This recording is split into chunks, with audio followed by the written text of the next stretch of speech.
Good morning मित्रांनो. मॉर्निंगची client complete करण्यासाठी आलो मी सोसायटी जिममध्ये. क्लायंटचा वर्कआउट कंप्लीट केला. तुम्हाला कोणाला personal training online offline training घ्यायची असेल तर मला DM करा.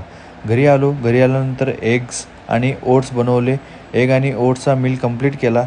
त्यानंतर मी निघालो. माझं एक पार्सल आलं होतं ते पिकअप करण्यासाठी. पार्सल घेऊन घरी आल्यानंतर अनबॉक्सिंग केलं. त्यामध्ये होतं अल्फा लिपोलिक ॲसिड. अल्फा लिपोलिक ॲसिड हे अँटीऑक्सिडंट आहे. ते आपल्या बॉडीमधल्या ग्लुकोजला एनर्जीमध्ये कन्वर्ट करतं आणि हार्ट आणि स्किन हेल्थसाठीही चांगलं असतं. तुम्ही ॲज अ सप्लिमेंट त्याला डाएटमध्ये ॲड करू शकता. शनिवार आणि रविवार 2 दिवस सुट्टी असल्यामुळे मी आज फॅमिलीकडे घरी जाण्याचा प्लॅन केला. त्यामुळे आज वर्कआउट स्किप करायला लागला. वेळ खूप कमी होता. 8:30 वाजताची बस होती. त्यामुळे लवकर पॅकिंग आवरून घेतली. पॅकिंग झाल्यानंतर मील केला. मील झाल्यानंतर फ्रेश वगैरे होऊन मी निघालो स्टॉपवर जाण्यासाठी. गणेशला बोलवलं होतं ड्रॉप करण्यासाठी. स्टॉपवरती पोचलो. पाऊस आणि ट्रॅफिक एवढा होता की 8:30 वाजताची बस 9:15 झाली तरी आलेली नव्हती. 1 तास वेट केल्यानंतर 10 वाजता बस आली.